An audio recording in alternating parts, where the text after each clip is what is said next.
ఓవరాల్గా చూస్తే డేటాకు సంబంధించి ఒక నాటకీయ పరిణామాలు అంటే రెండు పార్టీలు ప్రధాన పార్టీలు ఓట్ల తొలగింపుకు సంబంధించిన డిస్కషన్ చేస్తున్నారు. అంతేకాకుండా దీనికి సంబంధించి గతంలో కూడా సర్వేల పేరుతో ఇంటింటికి వెళ్ళి ఇన్ఫర్మేషన్ గ్యాదర్ చేసి తద్వారా ఓట్లను తొలగిస్తున్నారంటూ మొదటగా జనసేన స్టార్ట్ చేసింది. తర్వాత వైసీపీ, అలాగే ఇప్పుడు చూస్తే టీడీపీ కూడా వైసీపీ పార్టీ మీద ఆరోపణలు చేస్తూ వచ్చింది.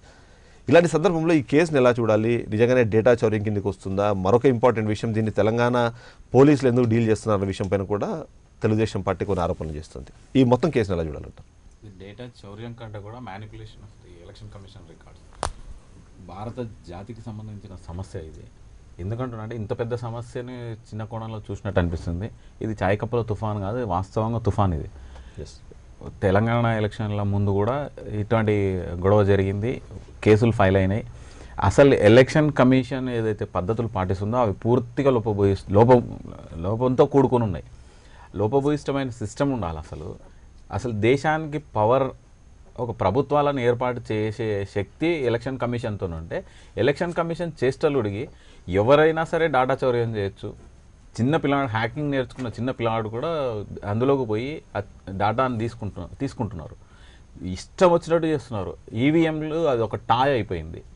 వీవీప్యాట్ సిస్టమ్ అనేది ఒక విచిత్రమైన విషయం అయింది. మీకు ఐడియా ఉంటుంది. ఆ వీవీప్యాట్ సిస్టమ్కి సంబంధించిన కేసు నేనే ఫైల్ చేయడం జరిగింది. ఆ వీవీప్యాట్లో ఉన్న కాంప్రిహెన్సివ్ టాలీ చేయమంటే కూడా చేయట్లేదు. అసలు ఏ టు ఏబిసిడీలు ఇక్కడ నుంచే స్టార్ట్ అవుతాయి. ఈ ఓట్లు జనాలు వచ్చి మేము నమోదు చేసుకుంటున్నాం. నమోదు చేస్తున్నప్పుడు తొలగింపు ఎక్కడి నుంచి ఉంది? రైట్, తొలగింపుకు స్పెషల్ డ్రైవ్ ఏదైనా ఉందా? స్పెషల్ డ్రైవ్ బెంచ్ మార్క్ అసలు 1/1/2019 అనేది బెంచ్ మార్క్. అప్పుడు తొలగించాలి. కానీ ఇష్టం వచ్చినట్టు ఎవరైనా సరే దాంట్లోకి వెళ్ళిపోవడం, దాని నుంచి వెబ్సైట్లోంచి తీసుకోవడం, వాళ్ళు మ్యానిపులేట్ చేయడం, ఇటువంటివి ఎన్నో చూస్తున్నాం మనం. బ్యాంకులకు సంబంధించి ఒక సెక్యూరిటీ సిస్టమ్ అనేది ఉంది. ఎలక్షన్ కమిషన్కి ఏ సెక్యూరిటీ సిస్టమ్ ఉందో ఎలక్షన్ కమిషన్ వచ్చి చెప్పదు. ఎలక్షన్ కమిషన్ మా వల్ల కాదు అనదు, మేము చేయగలుగుతాం అన్నదు. ఒక ఎట్లా అంటే బదిరిడి ముందు అంటే ఎవరైతే వాళ్ళు ఉన్నారో వాళ్ళను క్షమించాలి, నేను ఆ ఉద్దేశంతోనే వాళ్ళని అనట్లేదు, శంఖమూదినట్టు అయిపోతుంది.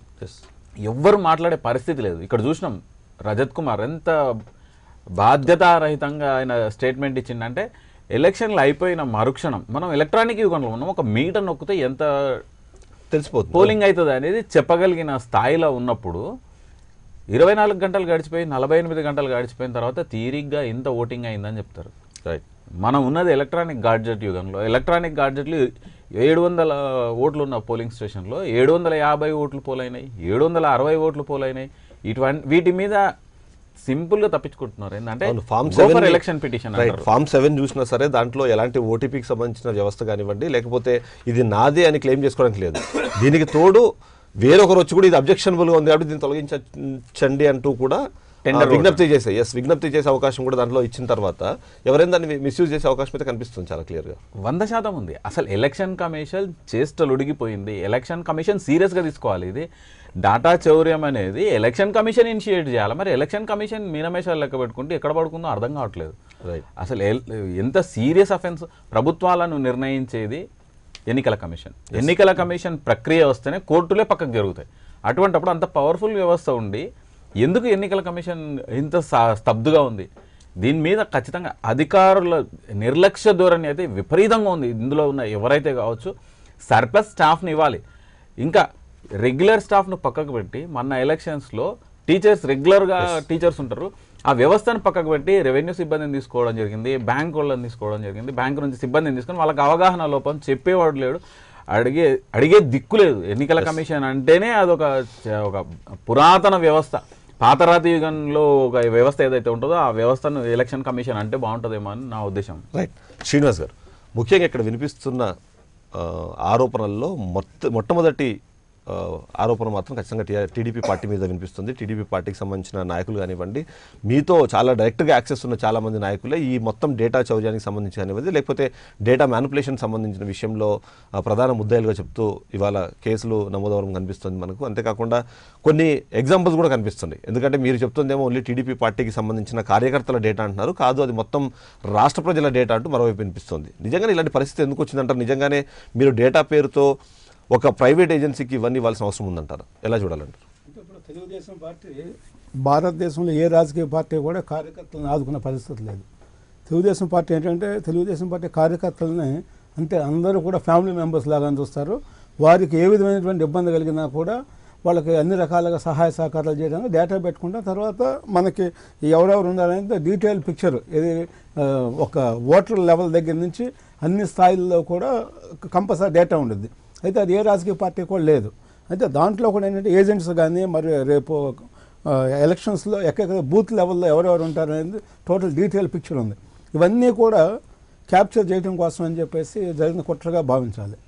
అంటే ఇక్కడ ప్రధానంగా చెప్పాలంటే ఏ కేసులు అయితే మనం నయీం లాంటి కేసులు చూసాం, మరి వేల కోట్ల రూపాయలు ఇవన్నీ చేసి ఎప్పుడో 2 సంవత్సరాల క్రితం జరిగితే దాంట్లో అనేక మంది రాజకీయ పార్టీలు, ఒక రాజకీయ పార్టీ అనేక మంది రాజకీయ పార్టీలు దానికి సంబంధించిన అందరూ కూడా ఉన్నారు. అంటే స్పీకర్ లెవెల్లో కూడా ఆరోపణలు వచ్చిన పరిస్థితి. ఆ కేసు ఈ రోజు వరకు ఏమైందో కూడా తెలియదు.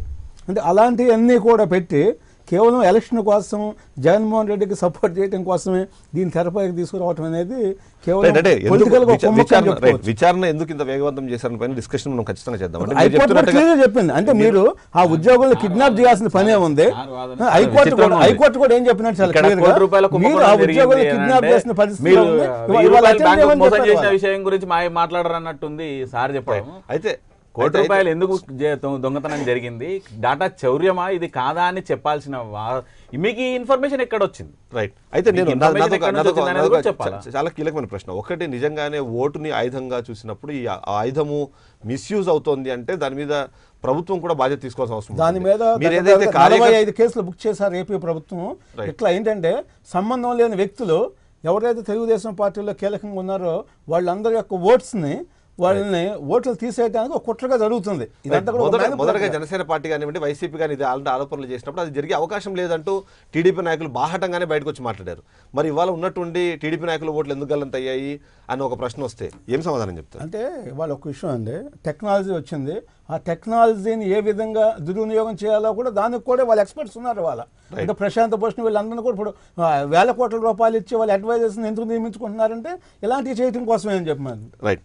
నాగార్జున గారు, అంటే మీరు వైసీపీ పార్టీ తరఫు నుంచి 2 కీలకమైన ప్రశ్నలు. ఒకటి, మీరు ఇలాంటి ఆరోపణలు మొదటి నుంచి చేస్తూ వస్తున్నారు, మీకు సంబంధించిన ఓట్లను తీసేస్తున్నారని కానివ్వండి, బోగస్ ఓట్లను చేరుస్తున్నారని చెప్తున్న పాయింట్ ఒకటైతే, రెండోది ఈ కేసు ఆంధ్రప్రదేశ్ రాష్ట్రానికి సంబంధించినప్పుడు మీకు అనుకూలంగా ఉన్న ప్రభుత్వం టీఆర్ఎస్ పార్టీ, అందుకని ఇక్కడ ఓటు నమోదు చేశారని ఒక ఆరోపణ మీ పేరు వినిపిస్తుంది. ఈ రెండింటికి ఏం సమాధానం చెప్తారు?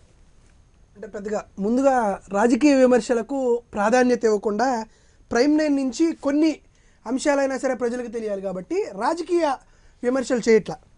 ఇక్కడ జనరల్గా జరుగుతోంది ఏంటంటే ఆంధ్రప్రదేశ్ రాష్ట్ర ప్రభుత్వానికి సంబంధించి అక్కడ state resident data hub SRDH అని ప్రతి రాష్ట్రానికి ఉన్నట్టు మన దగ్గర కూడా ప్రజల సమాచారం అనేది రాష్ట్ర ప్రభుత్వం దగ్గర ఉంటుంది. ఈ ప్రభుత్వం దగ్గర ఉన్నటువంటి ఈ సమాచారాన్ని బ్లూ ఫ్రాగ్ అనే ప్రైవేట్ సంస్థకు ఆంధ్రప్రదేశ్ ప్రభుత్వం కట్టబెట్టింది. ఆ బ్లూ ఫ్రాగ్ సంస్థ నుండి ఇప్పుడు చెప్తున్నటువంటి తెలుగుదేశం పార్టీకి రాజకీయ కార్యక్రమాలు నిర్వహించే ఐటీ గ్రిడ్ సంస్థకు చేరింది. ఇది వాస్తవం. ఒకవైపు ప్రజల సమాచారం, మరోవైపు ఎన్నికల కమిషన్ దగ్గర ఉండే ఒరిజినల్ డేటాబేస్ అయినటువంటి ఓటర్ల జాబితా వస్తే ఈ రెండింటినీ అనుసంధానం చేసి ఆ ఐటీ గ్రిడ్ సంస్థ ఒక సేవామిత్ర అనే యాప్ డౌన్లోడ్ చేసి ఆంధ్రప్రదేశ్ రాష్ట్రంలో అన్ని నియోజకవర్గాలకు ట్యాబ్లను పట్టుకొని వెళ్ళి ఎవరైతే ప్రతిపక్షాలకు వైఎస్ఆర్ కాంగ్రెస్ పార్టీకి ఓటేస్తారో ఆ ఓట్ని ఆటోమేటిక్గా డిలీట్ చేసే పద్ధతి ఎన్నికల కమిషన్ జరగకుండా జరిగింది. దీనికి ఆధారాలు కూడా ఉన్నాయి. ఒకటి జూమ్ చేస్తే తెలుస్తుంది, జియో నెంబర్ 75 జూమ్ చేస్తే క్లియర్గా తెలుస్తుంది. Submitted by MS blue frog technology private limited, Jio number 75. దీనికి సంబంధించినటువంటి ఆధారం ఇది నెంబర్ 1. ఒకటి ఈరోజు మేము స్పష్టంగా అడుగుతా ఉన్నాం, ప్రజలకు సంబంధించినటువంటి డేటాని ఎందుకు ప్రైవేట్ సంస్థకి ఇచ్చారు అని మేము అడుగుతున్నాం. మరొకటి, రైతు సాధికారక సంస్థకు సంబంధించి రైతులందరికీ సంబంధించినటువంటి డేటాని బ్లూ ఫ్రాగే చేస్తుందని, blue frog data collection is supporting for data collection అని చెప్పేసి చంద్రబాబు నాయుడు గారు రిలీజ్ చేసినటువంటి ప్రభుత్వ పత్రం ఇది. ఇది మరొకటి రాష్ట్రంలో ఉన్నటువంటి పసుపు కుంకుమ డ్వాక్రా మహిళలకు కూడా బ్లూ ఫ్రాగే డీటెయిల్స్ అన్నీ తీసుకుంది అని చెప్పడానికి మరొక ఆధారం ఇది. బ్లూ ఫ్రాగ్ అని ప్రతి దాంట్లో వస్తుంది. మరొకటి, రాష్ట్రం మొత్తం మీద చేసినటువంటి హౌస్ హోల్డ్ సర్వీస్లో కూడా బ్లూ ఫ్రాగ్ సంస్థ చేసినటువంటి మరొక ఆధారం. ఇవన్నీ రాష్ట్ర ప్రభుత్వం అధికారికంగా తీసుకున్నటువంటి కార్యక్రమాలు మాత్రమే. Right. ఇది ద మెంబర్స్ ఆఫ్ సెక్రటరీస్కి రాసినటువంటి లేఖ. దీంట్లో బ్రూఫాగ్ సంస్థకి ప్రతి హౌస్ని మీరు వెళ్ళి సర్వే చేసినందుకు 15 రూపాయలు డబ్బులు కేటాయిస్తూ రిలీజ్ చేసినటువంటి జీవో కాపీ ఇది. ఇవన్నీ తప్పంటారా? ఇవన్నీ వైఎస్ జగన్మోహన్ రెడ్డి గారు ఈ జీవో రిలీజ్ చేశారంటారా? మేము స్పష్టంగానే అడుగుతున్నాం. నేనేం అడుగుతున్నాను, బ్లూ ఫ్రాగ్ అనే సంస్థ, ప్రైవేట్ సంస్థకు మీరు డేటా కలెక్ట్ చేసే బాధ్యతలు ఇచ్చారా లేదా అనేది మొదటి ప్రశ్న. బ్లూ ఫ్రాగ్ సంస్థ నుంచి మరో సంస్థకు డేటా వెళ్ళిన మాట వాస్తవం కాదా అనేది మరొక ప్రశ్న. సేవామిత్ర అనే యాప్ ద్వారా మీరు సర్వేలు చేసిన మాట వాస్తవమా కాదా అని మేము అడుగుతున్నాం. స్పష్టంగా సమాధానం చెప్పండి. సరే, చంద్రబాబు నాయుడు గారు బాధ్యత తీసుకొని బ్లూ ఫ్రాగ్ సంస్థకు, ఐటీ గ్రిడ్ సంస్థకు ఎలాంటి డేటా చౌర్యం జరగలేదు అని హైకోర్టులో ఒక అఫిడవిట్ వేయగలరా? ఈరోజు విచారణ జరగాలి. మీకు తెలంగాణ పోలీసుల మీద నమ్మకం లేదంటే మీరే కేంద్ర హోంశాఖకు, ట్రాయ్కో, ఎన్నికల కమిషనర్కో దీని మీద సిబిఐ ఎంక్వైరీ చేయండినో లేకపోతే ఇంకొకటి చేయండి అని లేఖ రాయండి. ఇది 2 రాష్ట్ర ప్రభుత్వాల మధ్యనటువంటి గొడవని సృష్టిద్దాం అని అంటే సరిపోతుంది. అయితే మీరు అన్నట్టుగా బ్లూ ఫ్రాగ్ సంస్థకు ఎందుకు ఇచ్చారో అన్న విషయం పైన టెక్నికల్ గా ఏదో ఒక రీజన్ అయితే డెఫినెట్ గా చూపిస్తారు. కానీ ఇది అక్కడి నుంచి ఐటీ గ్రిడ్ సంస్థకు వచ్చింది అన్నది కేవలం ఇప్పటి వరకు అయితే అది ఒక ఆరోపణ మాత్రమే. దాంట్లో ఇంకా నిరూపితమైతే అవ్వలేదు. ఎందుకంటే వీళ్ళే చాలా క్లియర్గా చెప్తున్నారు, టీడీపీ పార్టీకి సంబంధించిన డేటా మాత్రమే ఇవాళ ఐటీ గ్రిడ్ సంస్థ దగ్గర ఉంది. మీరు మాత్రం చాలా ఎక్కువగా రెస్పాండ్ అయిపోతున్నారు, మొత్తం ఏదో రాష్ట్ర ప్రజల డేటా మొత్తం ఉంది అన్నట్టుగా అన్నది వాళ్ళు చెప్తున్న మరొక వాదన. ఇది ఈ రోజు జరిగినటువంటి విషయం కాదండి. గడిచిన 2 నెలల నుంచి అన్ని జాతీయ పత్రికలను సోదరుని ఇంటరప్ట్ చేస్తున్నందుకు సారీ. ఏదైనా బ్లూ ఫ్రాగ్ కావచ్చు, ఏదైనా కావచ్చు, గవర్నమెంట్ అనుసంధానంగా పనిచేస్తున్న వ్యవస్థ ఏదైతే ప్రైవేట్ సంస్థలు ఉన్నాయో అవి మరి హైదరాబాద్లో ఎందుకు పనిచేస్తున్నట్టు? హైదరాబాద్లో పనిచేస్తున్నప్పుడు వాళ్ళకి ఎందుకు ఇచ్చినట్టు? ఇంత వ్యతిరేకత ఉంది, ఇంత బ్లూ ఫ్రాగ్ వైజాగ్ సంబంధించిన సంస్థ, ఐటీ గ్రిడ్ బ్లూ ఫ్రాగ్ ఇక్కడే పనిచేస్తున్నాయి. ఐటీ గ్రిడ్ బ్లూ ఫ్రాగ్ కలిసి పనిచేస్తున్నప్పుడు మళ్ళీ బ్లూ ఫ్రాగ్ని ఎందుకు బ్లాక్ లిస్ట్లో పెట్టలేదు? విజయవాడలోనో వైజాగ్లోనో ఎందుకు కన్ఫైన్ చేయలేదు? ఆ కండిషన్ ఎందుకు పెట్టలేదు? మీరు తెలంగాణకు వచ్చి పని చేస్తే మేము మీకు వర్క్ ఇవ్వమని చెప్పేసి ఐటీ గ్రిడ్తో మీరు అనుసంధానంగా పనిచేస్తున్నప్పుడు మేము చెయ్యము, మేము మీకు ఇవ్వము వర్క్ అని చెప్పి ఎందుకు చెప్పలేదు? కేవలం తెలంగాణకు వచ్చేటప్పుడు మళ్ళీ విభజన, మమ్మల్ని ఎట్లా విడగొట్టినారు, కొబ్బరి చిప్పను సరిగ్గా కొట్టలేదు, 2 కాండ్లు లేవు, 2 కొడుకులు, ఈ వాదనలన్నీ ఎందుకు? తెలంగాణ పోలీస్కి జ్యూరిస్డిక్షన్ లేదు. ఇవన్నీ కూడా అసలు హైదరాబాద్లో ఐటీ గ్రిడ్ ఉన్నప్పుడు ఐటీ గ్రిడ్ అరెస్ట్ చేసి ఎందుకు తీసుకోపోరు మీరు? అసలు ఏం జరిగిందో మీరే ఎంక్వైరీ చేయండి. మరి వద్దన్న సుప్రీంకోర్టు చాలా స్పష్టంగా చెప్పింది ఇది చేయటం కరెక్ట్ కాదు. ఇమ్మీడియట్ గా ఎక్కడ చెప్పలేదండి, వాస్తవాలు తప్పుదారి పెట్టించొద్దు. నిబంధనలకు విరుద్ధంగానే మీరు అచ్యుతరాం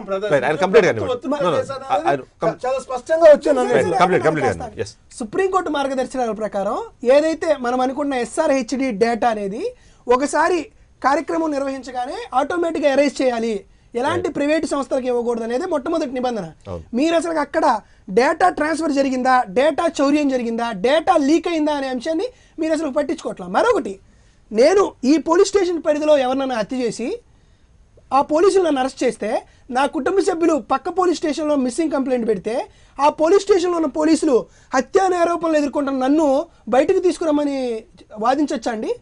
ఇక్కడ అంటే తెలంగాణ జ్యుడిషియరీలో ఉన్నటువంటి ఒక సంస్థ ఒక డేటా చౌర్యం చేసింది, దాని మీద ఫిర్యాదు అందింది, దాంట్లో విచారణ జరుగుతుంటే ఎక్కడో గుంటూరులో వీళ్ళు మిస్సింగ్ అని కేసు పెడితే గుంటూరు నుంచి 5 గంటల పాటు హొటాహొటీగా ఎస్పీలు, డిఎస్పీలు పరిగెత్తుకుంటూ వచ్చి ఇక్కడ చూసినటువంటి డేటా చోరీ చేసిన దొంగల్ని ఎందుకు రక్షించదలుచుకుంటున్నారు?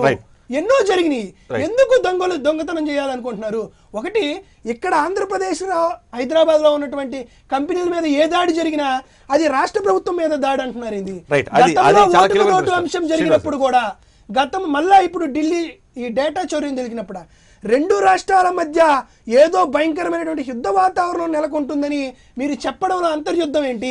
ఇది కాదు. ఇప్పుడు ఉన్నటువంటి ఒక పత్రిక ముఖ్యంగా సేవామిత్ర యాప్ వైసీపీనే చేసినట్టు, ఇక్కడ ఉన్నటువంటి తెలంగాణ ప్రభుత్వం ఆంధ్రప్రదేశ్ రాష్ట్ర ప్రభుత్వం డేటాను చోరీ చేసినట్టు అసలుకి ఎంత కథనాలు వండి వారుస్తున్నారంటే ప్రజల్ని పిచ్చోలు చేయాలి, ప్రజలను ఏదో విధంగా మభ్యపెట్టాలి, ప్రజలకు ఇవేమీ తెలియదు, మనం రాసిన అక్షరాలే నిజాలు అనుకుంటారని నిజంగా ఒక జర్నలిజంలో కూడా రాజకీయ వ్యభిచారాన్ని ప్రోత్సహించే విధంగా కొన్ని పత్రికలు ప్రవర్తిస్తారు.